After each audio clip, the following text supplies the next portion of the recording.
Assalamualaikum warahmatullahi wabarakatuh. Waalaikumsalam warahmatullahi wabarakatuh.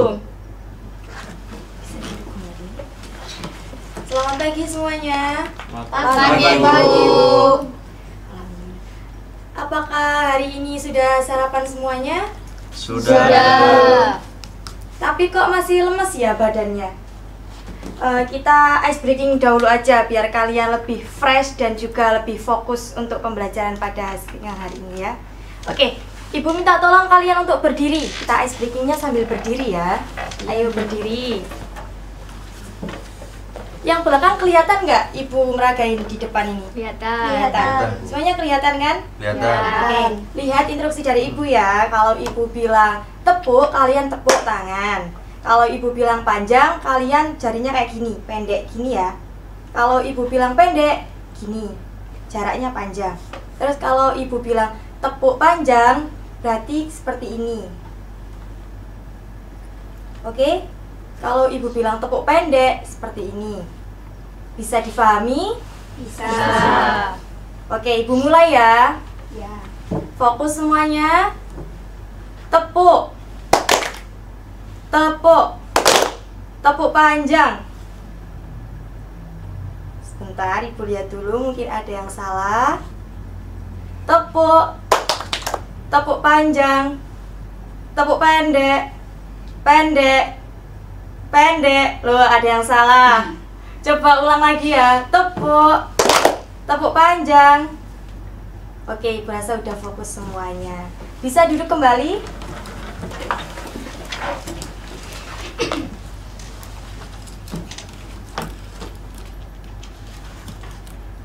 Oke teman-teman, sebelum memulai pembelajaran, Ibu mau absensi terlebih dahulu ya. Nanti saat Ibu panggil nama kalian, kalian bisa jawab hadir. Oke, bisa difahami? Bisa. Mutimatus Saada, Hadir, Bu. Dianisa Cahya, Hadir, Bu.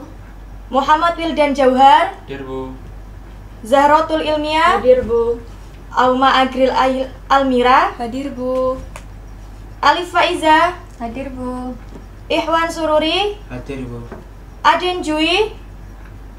Kemana temannya? Aden Jui. Kena macet, Bu. Oh, kena macet. Oke.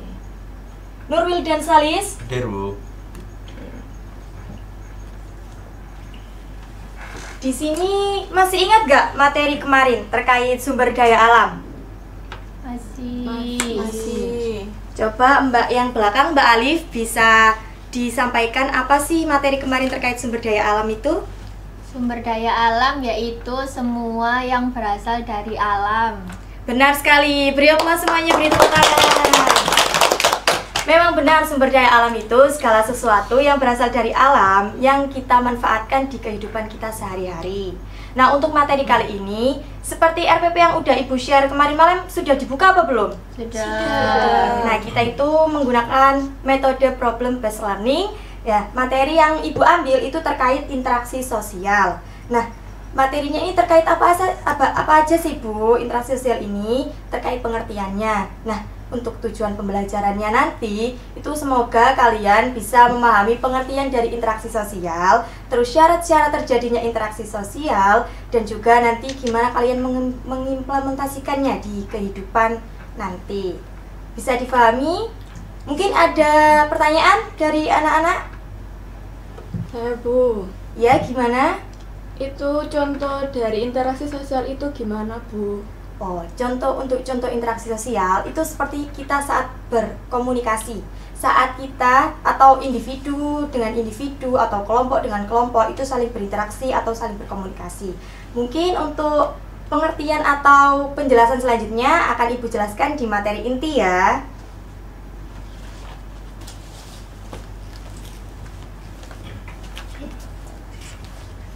Baik anak-anak, kita akan memasuki materi inti.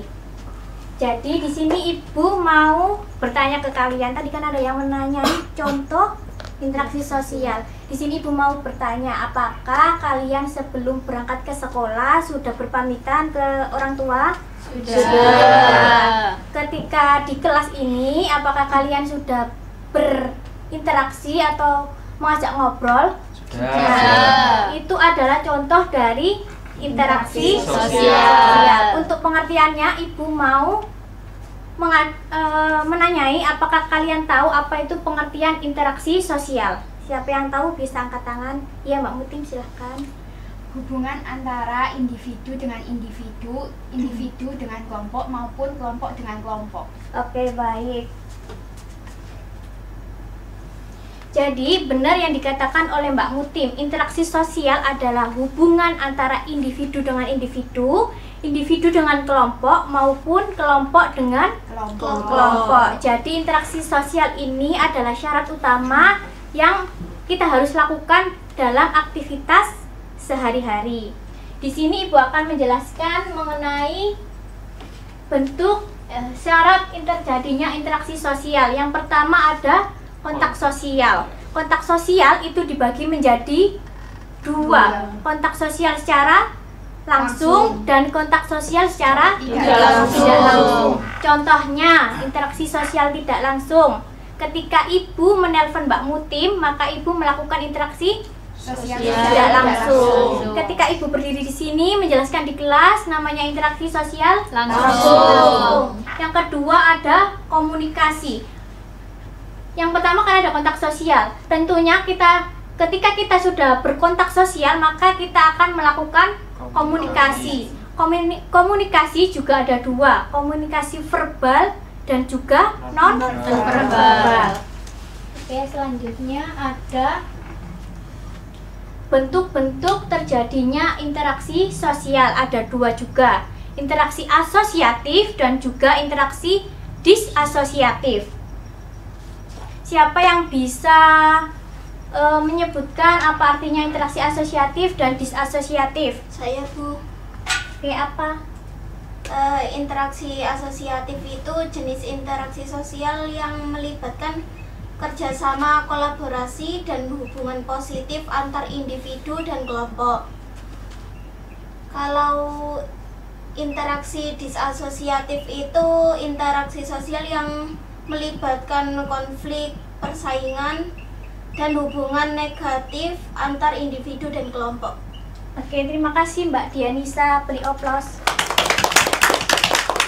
Oke, baik, simpelnya gini, interaksi asosiatif adalah interaksi persatuan. Kalau interaksi disasosiatif namanya interaksi perpecahan. Pintar. Oke, selanjutnya ada macam-macam interaksi sosial asosiatif. Yang pertama ada kerjasama. Kerjasama ini adalah kepentingan bersama untuk mencapai tujuan yang sama. Contohnya, ketika kita ada liga sepak bola, maka kita akan bekerja sama. Misalnya lagi ada setiap hari Jumat kita ada program Jumat bersih. Kita disuruh Bapak Kepala Sekolah untuk membersihkan ruang kelas, taman. Itu gunanya untuk kepentingan bersama. Kepentingan bersama. Jadi kalau kita kelasnya bersih, tamannya bersih, belajarnya akan lebih nyaman. Untuk yang kedua ada akomodasi. Akomodasi ini dilakukan ketika ada seseorang yang berkonflik, maka kita butuh penengahnya. Kita harus ada orang ketiga untuk mengatasi masalah tersebut. Misalnya Mbak Mutim berkonflik dengan Mbak Zahro, maka Mbak Dianisa harus menjadi orang penengah untuk mengatasi masalah tersebut. Apa sih yang dipermasalahkan oleh Mbak Mutim atau Mbak Zahro, kayak gitu. Terus ada lagi contoh di sosial media itu ada berita viral. Seseorang tetangga itu membangun pagar di tanah tetangganya. Nah, itu viral banget di sosial media. Itu seorang tetangga membangun pagar di tanah tetangganya, itu kan bukan hak kita ya. Jadi orang yang memiliki tanah tersebut itu tidak rela atau merasa haknya diambil. Nah, apa yang harus dilakukan? Nah, yang harus dilakukan adalah memanggil seperti kepala desa, ya RT bisa, kepala desa bisa, untuk akomodasi. Gimana sih jalan keluarnya untuk mengatasi masalah tersebut? Yang ketiga ada akulturasi. Akulturasi adalah budaya baru yang datang ke budaya lama tetapi tidak meninggalkan budaya lama tersebut. Yang selanjutnya ada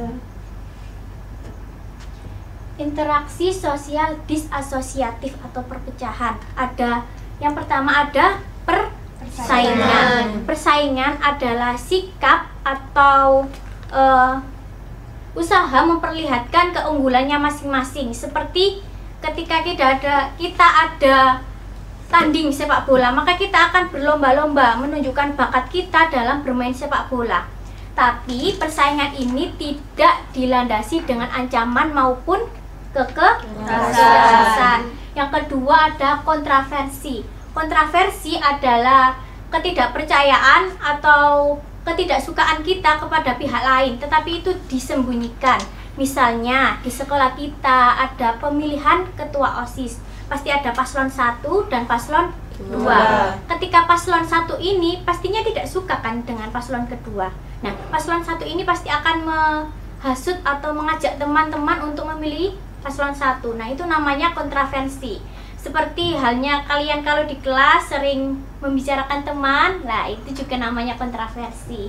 Yang ketiga ada konflik.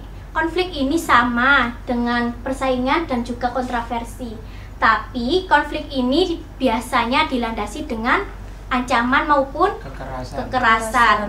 Contohnya, misalnya kita tadi ngambil di pertandingan sepak bola, kan menunjukkan keunggulan atau bakatnya masing-masing kan. Nah, jikalau ada salah satu tim yang kalah dan tidak terima, terjadilah cekcok atau tawuran. Nah, itu yang menyebabkan konflik.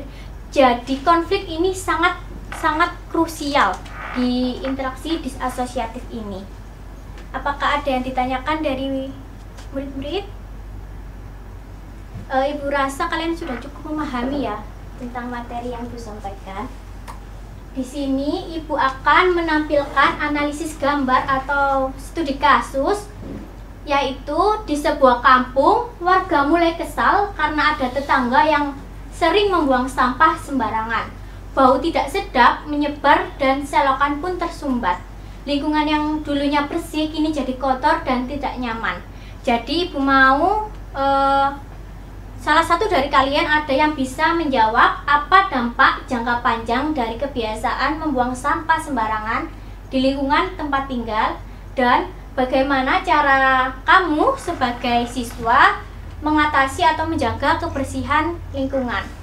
Ibu mau satu siswa maju untuk menerangkan analisis gambar tersebut. Siapa yang berani? Angkat tangan. Saya, Bu. Oke, Mbak Agril silakan.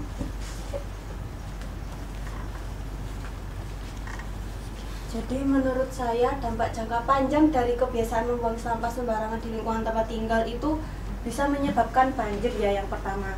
Terus jika dibiarkan secara terus-menerus, itu lingkungan kita jadi kumuh seperti itu, Bu. Dan cara saya sebagai pelajar bisa membantu menjaga kebersihan lingkungan itu dengan cara ya membuang sampah di tempatnya. Misalnya saja ada orang lain yang membuat sampah sembarangan, bisa kita kita tegur, atau kita di tempat itu bisa kita kasih slogan jangan membuang sampah di sini, atau seperti itu. Seperti itu, Bu. Oke, terima kasih.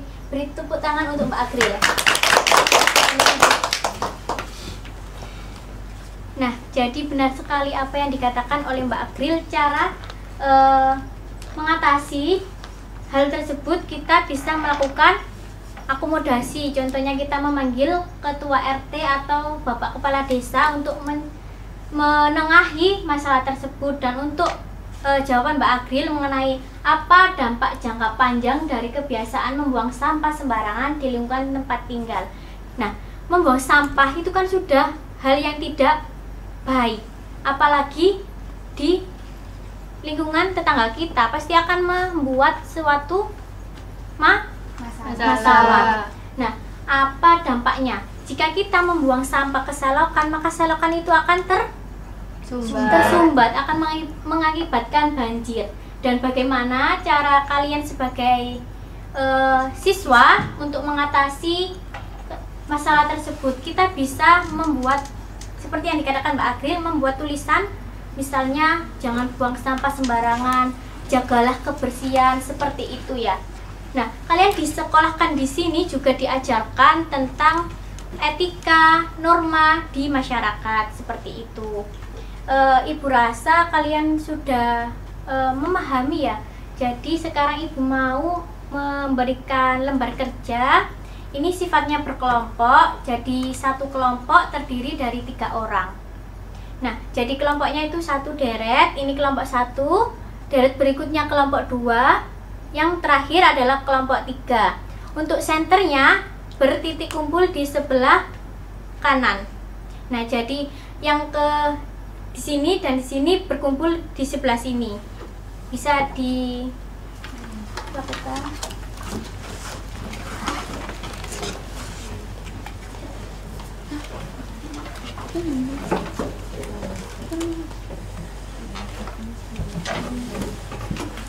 Baik, ayo.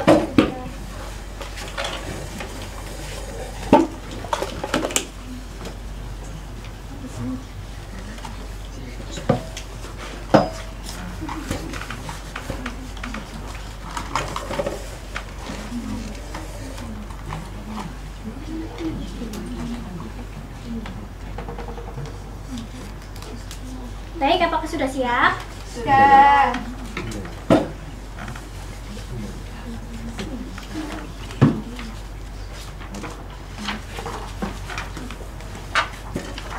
Baik, Ibu beri waktu 10 menit untuk berdiskusi dan bekerja sama. Tadi kan membahas tentang interaksi, jadi kalian harus berinteraksi secara baik, bekerja sama secara baik untuk menyelesaikan tugas-tugas. Oke, dibuka halaman pertama, Ibu akan menjelaskan halaman pertama. Jadi kita akan menyelesaikan konflik antar tetangga di lingkungan kita. Di sebuah lingkungan perumahan terjadi konflik antara 2 tetangga, yaitu Bapak Budi dan Ibu Lala. Konflik ini dipicu oleh gangguan yang timbul oleh Bapak Budi saat mengadakan pesta ulang tahun anaknya. Ibu Lala merasa terganggu karena suara musik yang keras dan kemacetan tamu yang mengganggu ketenangan rumahnya. Meskipun Bapak Budi merasakan hari spesialnya, Ibu Lala merasa haknya untuk menikmati ketenangan di rumahnya telah dilanggar. Nah, jadi perhatikan tahap 1. Nomor 1, bentuklah kelompok 3-4 orang. Kalian sudah membentuk. Yang kedua, lakukan analisis permasalahan di atas, yaitu menyelesaikan konflik antar tetangga di lingkungan kita dengan tujuan, harus diperhatikan, bisa dibuka sebelahnya. Oke, bisa mempelajari cara berkomunikasi yang efektif dalam menyelesaikan konflik. Yang kedua, menyebarkan keterampilan negosiasi dan juga mediasi. Dan yang terakhir, kalian bisa memahami pentingnya empati dalam interaksi sosial. Jadi yang kalian harus lakukan adalah menyelesaikan tahap 2 sampai tahap terakhir. Ibu kasih waktu 10 menit untuk berdiskusi.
Dari kelompok 1 apakah ada?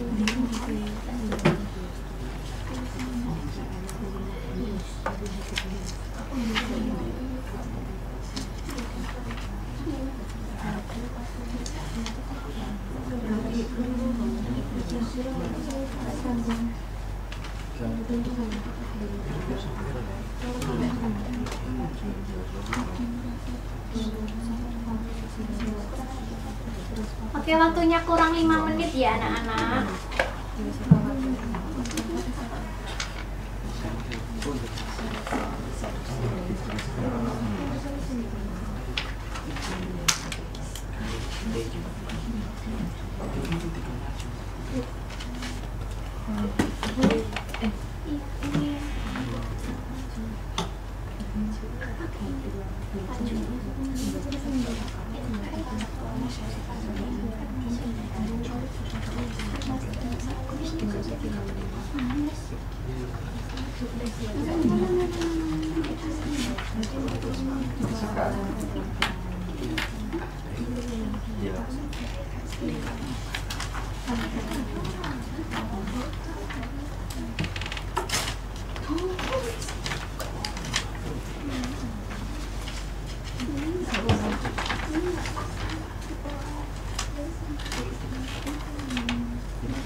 Udah di tahap berapa kelompok 1?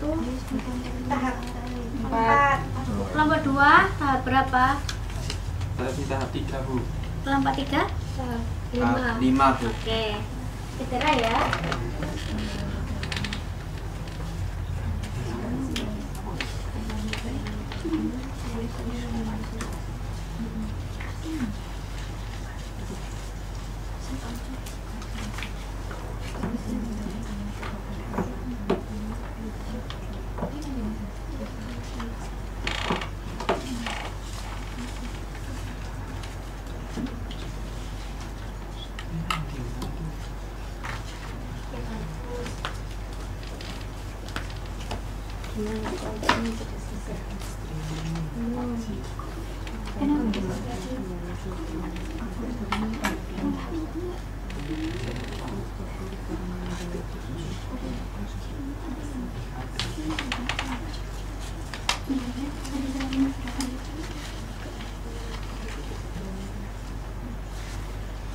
Tinggal 2 menit lagi ya. Segera diselesaikan. Iya, wis.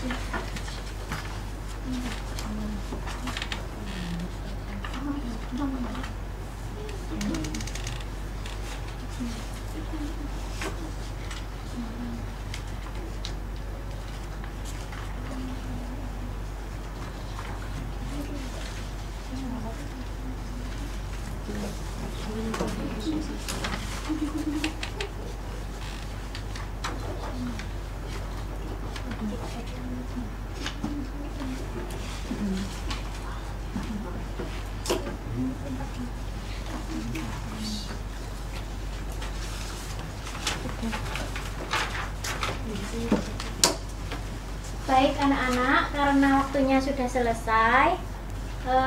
Di sini kelompok berapa yang sudah siap maju? 1. Oke, bisa.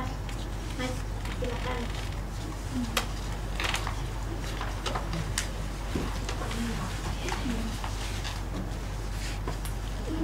Ya. Jadi, sini kita akan mempresentasikan hasil diskusi kami. Yang pertama yaitu pada tahap kedua analisis masalah. Penyebab utama konflik yang pertama yaitu musik pesta terlalu keras. Yang kedua, tamu pesta menyebabkan kemacetan.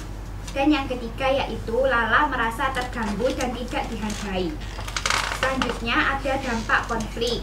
Yang pertama yaitu Budi merasa dia hanya ingin merayakan momen spesial. Kedua, Lala merasa tidak nyaman dan marah karena haknya terganggu. Dan yang ketiga yaitu hubungan antara Budi dan Lala bisa menjadi buruk. Selanjutnya tahap 3 akan diteruskan.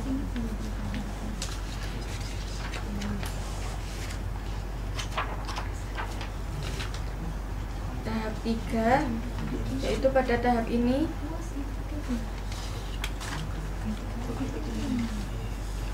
komunikasi terbuka, yaitu berbicara langsung dengan pihak yang bersangkutan untuk mencari solusi. Yang kedua, negosiasi, mencari jalan tengah agar kedua belah pihak merasa puas, menggunakan pihak ketiga seperti ketua RT. Terus yang ketiga, mediasi.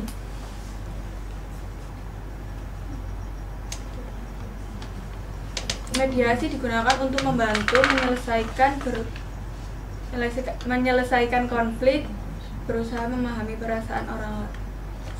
Yang keempat, empati, yaitu berusaha memahami perasaan orang lain agar tidak terjadi kesalahpahaman.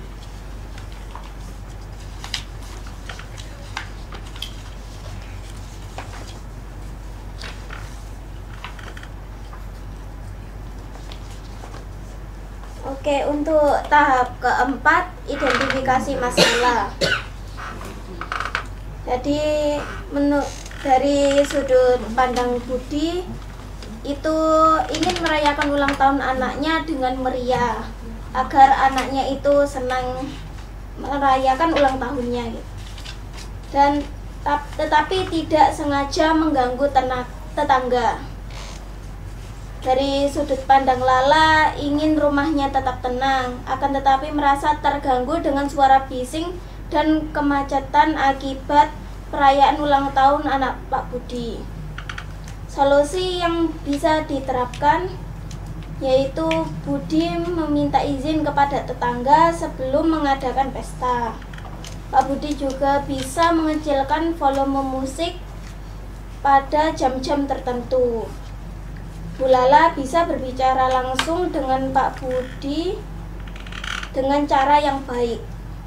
Jika perlu, bisa melibatkan tokoh masyarakat sebagai mediasi.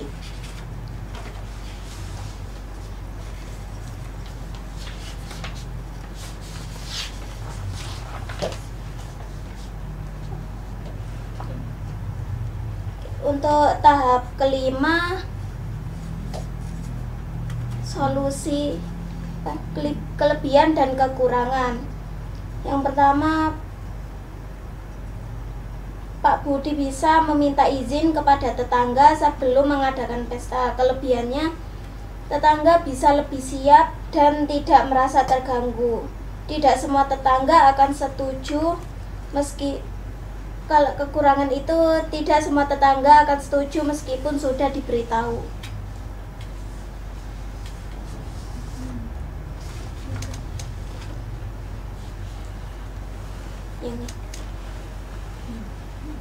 Yang kedua, Pak Budi bisa mengecilkan volume musik pada jam-jam tertentu. Kelebihannya, suara bising bisa berkurang dan mengurangi gangguan. Kekurangan, tetap bisa terdengar dan masih mengganggu bagian yang sensitif terhadap suara.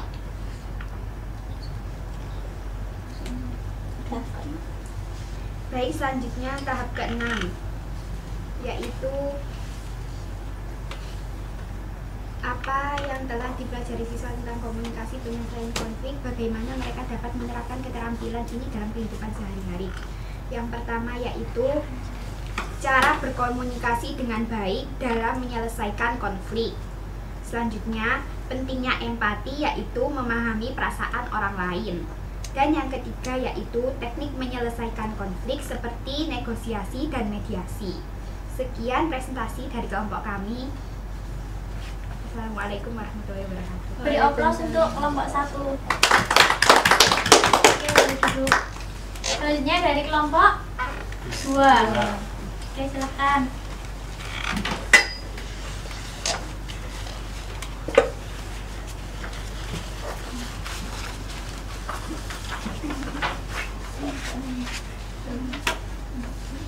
Baik, dari kelompok 2.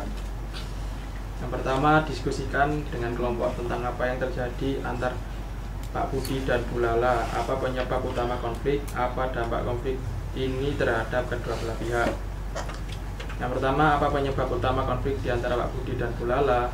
Yakni konflik terjadi karena Pak Budi mengadakan pesta ulang tahun dengan suara musik yang keras dan membuat jalan jadi macet. Hal ini mengganggu Bu Lala yang ingin menikmati ketenangan di rumahnya. Yang kedua, apa dampak konflik ini terhadap kedua belah pihak? Yang pertama, Pak Budi mungkin merasa kesal karena merasa niat baiknya merayakan ulang tahun anaknya jadi masalah. Yang dari segi Bu Lala yakni merasa terganggu dan tidak nyaman di rumah sendiri.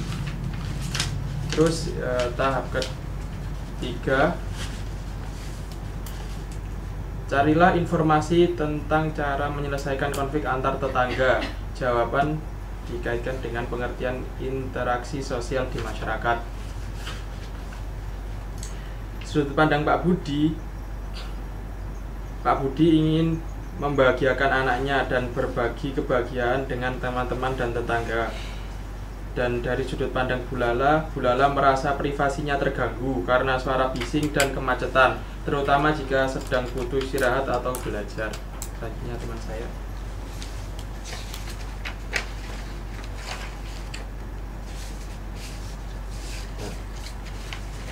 Baik, selanjutnya tahap 4, identifikasi masalah. Analislah sudut pandang masing-masing pihak, Budi dan Lala. Apa solusi yang mungkin dapat diterima oleh kedua pihak dalam konflik di atas? Solusi yang bisa diterima kedua belah pihak menurut kelompok kami, Budi bisa menginformasikan ke tetangga terlebih dahulu sebelum mengadakan acara. Yang kedua, mengatur pesta agar tidak terlalu malam dan tidak berlebihan. Yang ketiga, mengurangi volume musik. Dan jika dikaitkan dengan interaksi sosial, konflik ini menunjukkan pentingnya komunikasi dan saling menghormati. Dalam interaksi sosial tanpa komunikasi yang baik bisa muncul kesalahpahaman dan ketegangan. Selanjutnya tahap 5.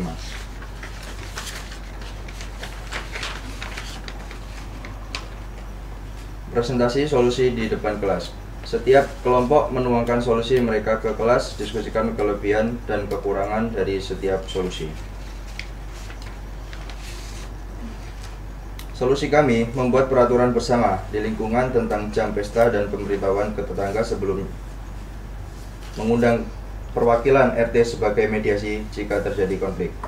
Selanjutnya kelebihan, meningkatkan komunikasi dan kerjasama antar warga, mengurangi potensi konflik di masa depan. Oke, selanjutnya dilanjutkan teman saya.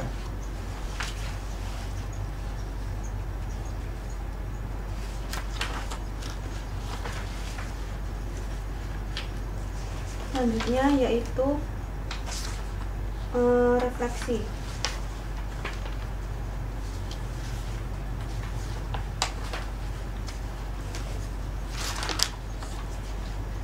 Nah, setelah presentasi kami ingin melakukan refleksi. Yang kami refleksikan dari kelompok kami yakni kami belajar bahwa menyelesaikan konflik itu butuh komunikasi yang baik dan berusaha mencari jalan tengah. Nah, dalam penerapannya, semisal ada masalah dengan seseorang, bisa dibiarkan baik-baik dengan alasan mereka dan cari solusi yang bersama. Terima kasih. Baik, beri aplaus untuk kelompok 2. Oke, kembali. Kita lanjut dengan kelompok terakhir dari kelompok 3.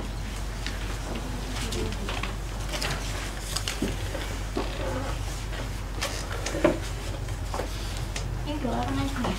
Ya.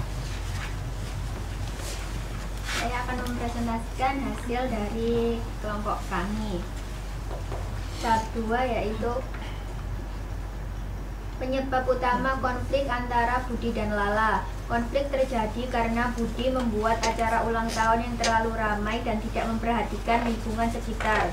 Lala merasa haknya untuk hidup tenang di rumah terganggu oleh suara dan kemacetan. Dampak konflik ini yaitu Budi mungkin merasa tidak dihargai karena niat baiknya disalahpahami. Kemudian Lala bisa jadi merasa kesal karena merasa tidak dihormati sebagai tetangga.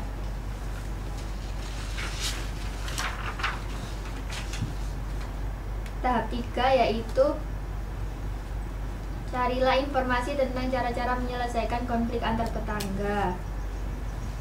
Jawaban dikaitkan dengan pengertian interaksi sosial di masyarakat.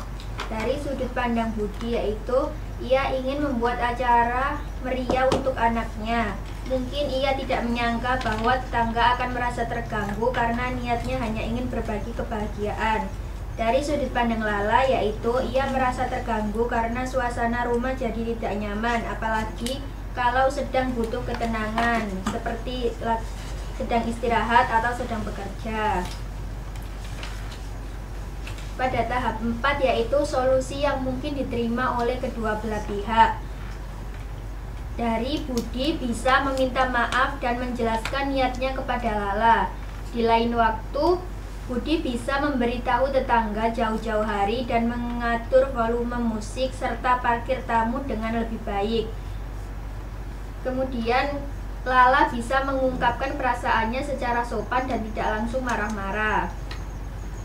Dikaitkan dengan interaksi sosial yaitu konflik seperti ini bisa dihindari jika ada saling pengertian dan komunikasi. Interaksi sosial harus dijaga dengan sikap saling menghargai agar tercipta keharmonisan di masyarakat.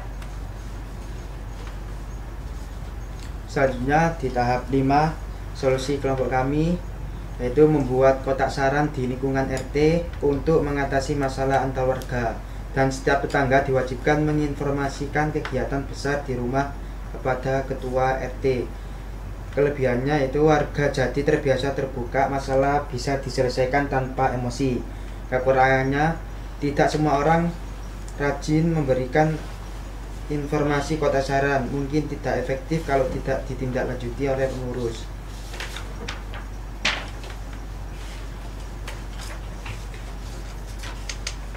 Selanjutnya di tahap 6, apa yang dipelajari? Kami belajar bahwa tidak semua orang bisa langsung setuju dengan tindakan kita. Jadi harus belajar melihat dari sudut pandang orang lain. Bagaimana menerapkannya dalam kehidupan sehari-hari kalau ada konflik, misalnya rebutan tempat duduk di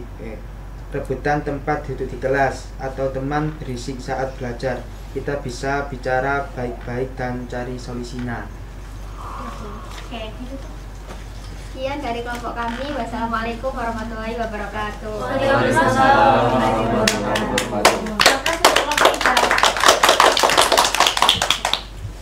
Nah, di sini kalian sudah menjelaskan, sudah menjawab dari LKPD yang Ibu berikan. Nah, jadi kalian bisa kembali ke tempat duduk masing-masing. Dipercepat ya.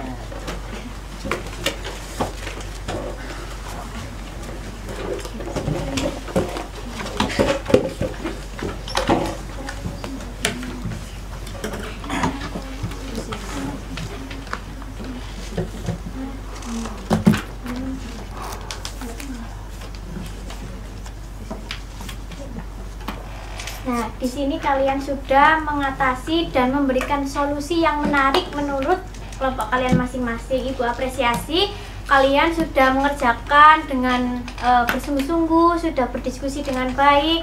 Beri tepuk tangan untuk kita semua. Oke, di sini Ibu akan memberikan sedikit kesimpulan dari LKPD yang Ibu berikan.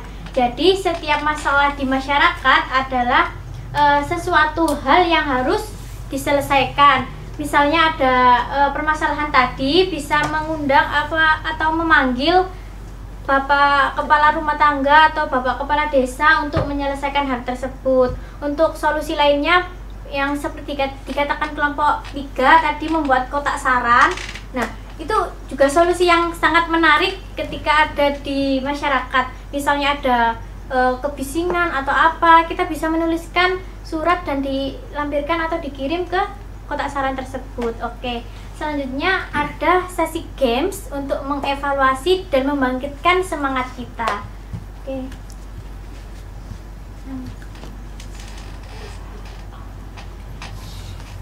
Jadi di sini Ibu sebelum menyimpulkan dari materi yang kalian dapat tadi, Ibu ingin tahu apakah kalian tadi benar-benar berdiskusi, saling komunikasi atau tidak.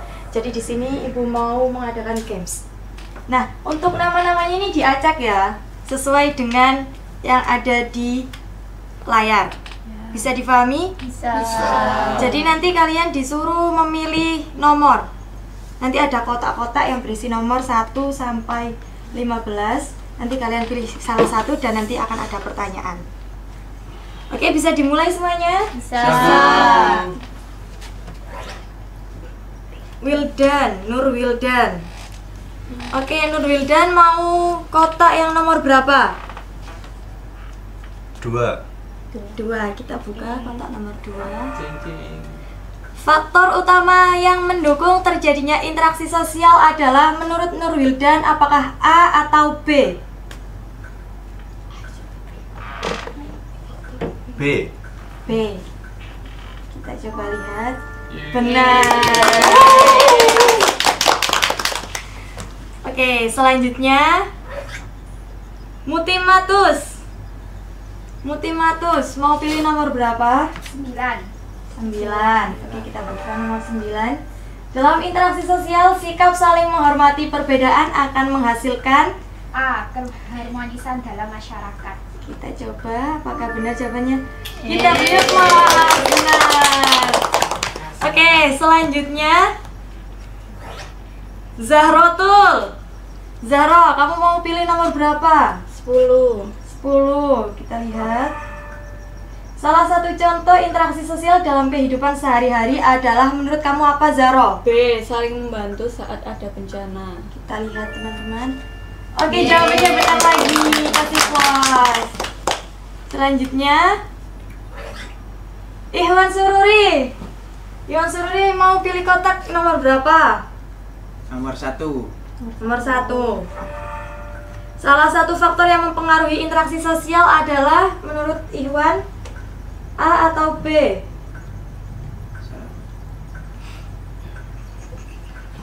A. A, kita lihat teman-teman jawabannya. Ya, benar, kasih aplaus. Selanjutnya, ini terakhir ya. Dianisa. Dianisa, mau pilih kotak nomor berapa? Nomor 3. Nomor 3, kita buka.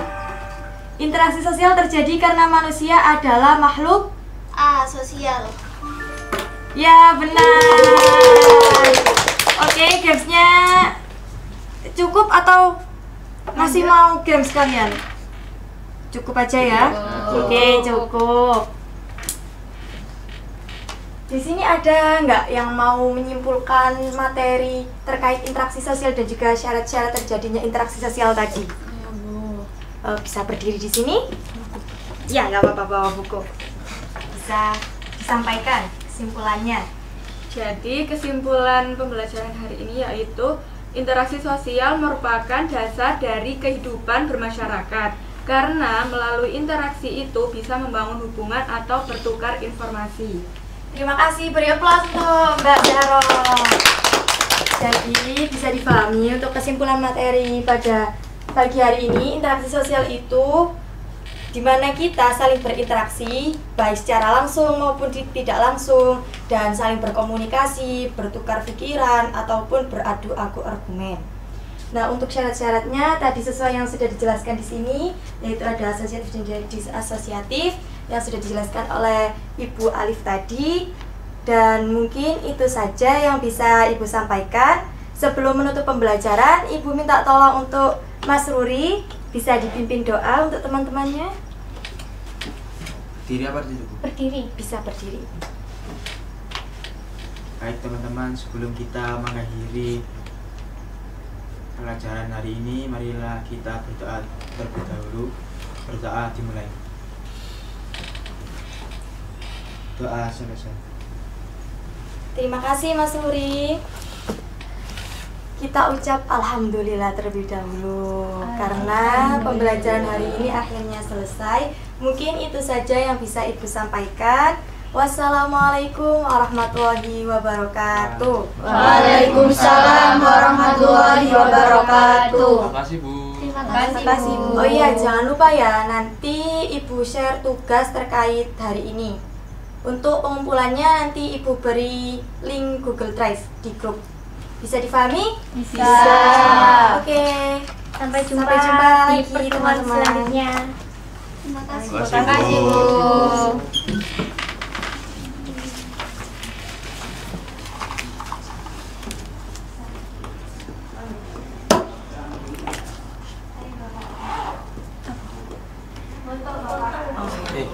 Emang pembukaan nih Iya. Pembukaannya nggak ada. Pembukaannya nggak ada. ucap bismillah. Ada mana, Pak? Ada. Sana gitu. Ada kemana? Udah sana, itu kameranya. Tadi ke blocking sini, ketutup punggung tadi. Jadi nggak kelihatan sama sekali berapa? Ya kelihatan, cuma beberapa kali maksudnya punggung. Tapi nggak apa-apa, Pak. Sudah sangat bagus. Ada. Ada dan hapus papan. Dan hapus papan kan. Ayo diposisikan di. Ada beban teman-teman. Oh iya. Ada yang duduk, ada yang berdiri. Muridnya duduk. Duduk Kelihatan sama Pak. Oh di sana. Oh gitu. Gimana, Pak? Ada sana. Kak, dari kamera sana ya. Oke. Enggak, ngadepnya ke sini. Oh. Hadapnya ke sini. Jadi Bapak di Oh saya di sebelah sana. Bapaknya di belakang. Nah, tembok sana tapi ngadep ke sini. Oh. Ngadep ke sini. Ke sini. Iya. Oke. Kamera ini. Oh gitu. Saya posisinya di mana? Ya kelihatan biasa. Nyerong, Rek, nyerong. Nggih. Ya nyerong. Nyerong ke Ya di kamera. depan sini loh, Rek, gak apa-apa. Oh, Duduk iya. kayak anu mana dulu. Duduk kayak tadi aja. Iya, yang murid-murid duduk. Gimana? Kamu Kalau sana nih, Pak? berdiri ya enggak apa-apa, Pak. Kursinya nanti dikembalikan lagi. Oh Iya. gitu. Bapak berdiri boleh. Siap. Monggo.